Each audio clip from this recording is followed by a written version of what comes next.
तुम्ही डायरेक्ट येताय वेबसाईट काढताय हे ते नाही, तो म्हणजे त्याला इंटरेस्ट नाही आला. आता मी काय सांगतोय बघा, मी त्याला सांगणार साहेब 2025 साली कॉमन मॅन म्हणजे कोण? साधा माणूस. कॉमन मॅन जर बघितला तर भारतामध्ये 60% लोक आहेत ज्यांचं अर्निंग महिन्याला किती रुपये आहेत? 40,000 रुपये. किती महिन्याला त्याचं अर्निंग आहे? 40,000 रुपये अर्निंग आहे. आणि 40,000च्या हिशेबानं जर तो 12 महिने काम करतोय तर तो वर्षाकाठी किती अर्निंग करतोय? 4,80,000 रुपये. आणि जर असंच त्याचं काम चालू राहिलं तर पुढच्या 10 वर्षामध्ये तो माणूस पैसे किती कमवेल? 48 लाख रुपये. 48 लाख रुपये जर तो कमवतोय आणि तो जॉबला आहे किंवा त्याचा बिझनेस आहे असं मी गृहीत धरतो म्हणायचं, तर जॉब आहे तर पगार हळूहळू काय होईल? वाढत जाईल. बिझनेस असला तरी बिझनेस पण काय करेल? वाढवू. आपण याला अजून आहे ना 12 लाख रुपये एक्स्ट्रा देऊया, तर हे किती रुपये झाले? 60 लाख रुपये. मला सांगा 10 वर्षानंतर साल कोणता असणार आहे? 2035. मला सिंपल मुद्दा आहे, मला सांगा म्हणायचं की हे 60 लाख रुपये त्यानं कमवले का गमवले? कसे काय कमवले? नीट आहे का? त्याला विचारायचं साहेब जे तुम्ही 40,000 रुपये तुम्हाला पगार आहे, या पगार आल्यानंतर त्यातला खर्च काय काय होतो? काय त्याचा खर्च आहे? पहिला घराचं जर लोन असलं तर लोनला हप्ता जाणार, राशन भरायचं आहे घरामध्ये, मुलाची फी भरायची आहे, पेट्रोल भरायचं आहे. ऍक्च्युली 40,000 मग साहेब असं जर तुम्ही आलेले पैसे खर्च करताय तर शिल्लक किती राहतील? तो म्हणतो काहीच राहत. मग हे पण कसं काय राहायचं? महिन्याला पैसे येतात आणि खर्च पण तेवढा होतोय.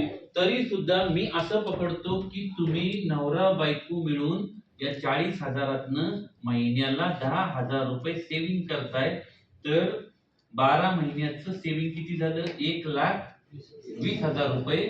गुणिले जर 10 वर्ष जर पकडलं तर 10 वर्षानंतर तुमच्याकडे किती रुपये असणार आहेत? 12 लाख. 10,000 सेव्हिंग केलं की ना की तुमच्याकडे किती रुपये असतील? 60 लाख रुपये.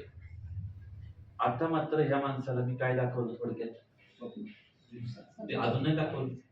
आता त्याला त्याची 10 वर्षानंतर लायकी दाखवली, प्लस तो 10 वर्षानंतरच इनडायरेक्टली त्याला भविष्य पण दाखवलं. तो किती कमवतोय मी म्हटलंय का? काय त्याचं नाव घेतलंय का? मी काय लिहिलंय? भारतातलं कॉमन मॅन 60% लोक असे आहेत साहेब की जी महिन्याला 40,000 रुपये कमवतात आणि त्या कॅल्क्युलेशन नुसार वर्षाला ते 4,80,000, 10 वर्षाला ते 48, त्याचा पगार वाढवला तरी 60 लाख. पण 60 लाख तो कमवतो का? तर नाही कमवत. का नाही कमवत? तर 40,000 त्याचा घर खर्च चालतोय. म्हणजे त्याकडे सेव्हिंग नाही आहे 60 लाख रुपये. पैसे येत आहेत आणि खर्च होत आहेत. सेव्हिंग जरी त्यांनी 10,000 केलं हसबंड वाईफनं तर 1,20,000 गुणिले 10 वर्ष 12 लाख. मला सिंपल सांगा 12 लाखामध्ये या दर्यापूरमध्ये 2035 साली 1 गुंठा जमीन येईल का रोडला? आताच नाहीये समजा. कुठलाही त्याला कॉमन प्रश्न त्याला विचारा. 12 लाखामध्ये म्हणायचं वॅगनार कार आहे ना, वॅगनार कार तिची 8.5 लाख किंमत आहे आता. किती लाख? 2015 साली ती कार सुद्धा येणार. रिक्षा आहे रिक्षा. मग आपण जे पैसे कमवतो त्यातनं काय होणार हे त्याला सांगायचं आहे. आणि मग त्याला इथं सांगायचं या उलट समर्थ सक्सेस कंपनीमध्ये 2 वर्षामध्ये 50 लाखापेक्षा जास्त कमवणारी लोक किती येते साहेब? 60. किती वर्षामध्ये? 2 वर्षामध्ये. जर तुम्ही मिळून आणि आपण मिळून जर हा बिझनेस चालू करतोय तर प्रत्येकाला ही संधी आहे कशाची? पैसे कमवायची. पैसे कमवायची जर संधी आहे तर 50 लाख जर तुम्ही कमवले किंवा कोणीही कमवले येणाऱ्यानं तर 2 वर्षाचा खर्च किती होईल जास्तीत जास्त? 10 लाख. शिल्लक किती राहिली हो? 40 लाख रुपये. 40 लाख शिल्लक राहिली तर ही शिल्लक सोन्यामध्ये आणि जमिनीमध्ये आत्ताच पैसे टाकले तर 2025 आणि हे 2035 तर 2035 साली ह्या 40 लाखाचे किती रुपये जातील? होतील 80 लाख होतील. प्लस याच्यामध्ये तुम्हाला किती वर्ष शिल्लक राहतील काम करायला? अजून 8 वर्ष शिल्लक राहिली. इथं काय झालं? किती वर्ष काम केलं तुम्ही? 10 वर्ष. शिल्लक किती? 12 लाख. इथे शिल्लक किती आहे? 80 लाख. काम करायला वर्ष किती राहतात? 8 वर्ष शिल्लक आहे. म्हणून समर्थ मध्ये जर काम केलं तर असं घडलेलं आहे आणि कितीतरी आमच्याकडे उदाहरण आहे. मग त्या थोडासा त्या माणसाचा माइंड काय होत चाललाय आता की यार इथं हे सांगतायत ते पण बरोबर आहे आणि हे सांगतायत ते पण, तर तो माणूस प्लॅन ऐकायला तुमचं तयार.